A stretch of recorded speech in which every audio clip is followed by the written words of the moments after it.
Final Fantasy keeps making kids save the world, man. What's going on? Squall, Renoa, Yuffie, Hope, everyone in 10, this baby? Okay, not the baby. But all the other ones are just trying to fix the timeline so that they can make it back to their senior prom. Where are the parents? Who is allowing this to happen over and over and over again? It's a great question, and the answer is as simple as it is horrifying. Bro, they're gone.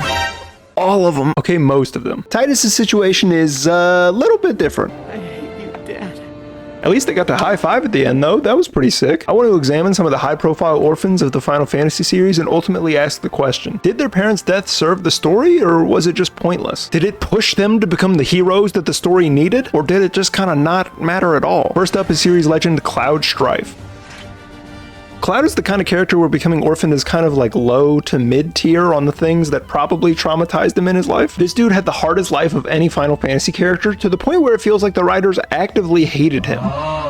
We never found out who Cloud's father was, but his mother, Claudia, raised him in Nibelheim. You know Nibelheim, the place where everything was on fire, and Sephiroth was all like, "Nothing personal, kid." Claudia has an off-screen death, and when he finds her, Cloud just says, "Terrible." In my head, he sounds like a disappointed British monarch for some reason. "My word, mother has been slain. How dreadful." Cloud ran away from home to become a soldier, and he barely kept in touch with his mother before the Nibelheim incident, and he rarely ever speaks about her during the story. While the events at Nibelheim are important, Claudia is not portrayed as being particularly important to Cloud. She seemed like a nice lady though, and her only real crime was giving birth to a spiky-haired weirdo. And no, that's not me being jealous. Why would I ever want spiky hair? That's just so stupid.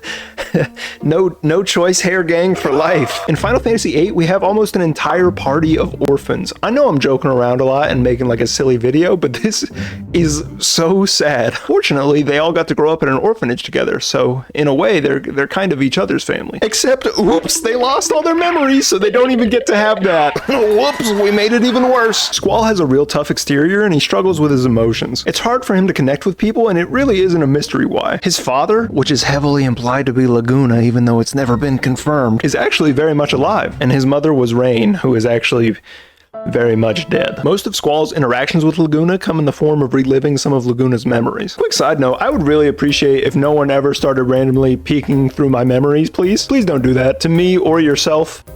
Come on, you don't want to be a part of this. Anyways, Squall and Laguna never develop any true connection after reuniting. Even in the plotlines where one of the parents is alive, they're almost never an important figure in the character's life. Alright, flip that, reverse it, let's talk about 10. All the characters in this game have lost at least one parent, and most of them have lost both. Titus, or Banana Boy, or whatever you want to name him, is in a very unique position for a Final Fantasy protagonist. First off, man's not real. I mean, he's real, but in the same way that your dreams would be real if you gave them a sword and then taught them to people with the Jack shot.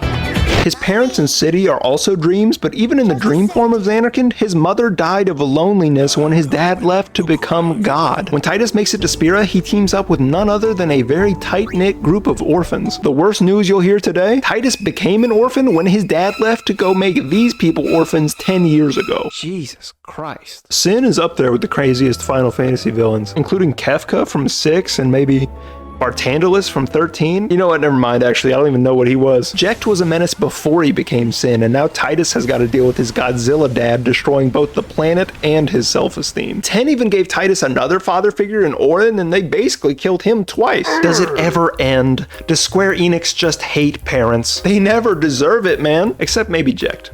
I don't know. He's kind of a jerk. What do you think of this parents trend in Final Fantasy games? Did you ever notice it before this video? I'd be interested to hear what anyone has to say because I've never seen it discussed or mentioned before. So thanks for watching the video. Feel free to like and subscribe. I post a lot of dumb stuff. I post a lot of dumb stuff, honestly, but maybe you'll like it. All right. See you later, dude. What the dog doing?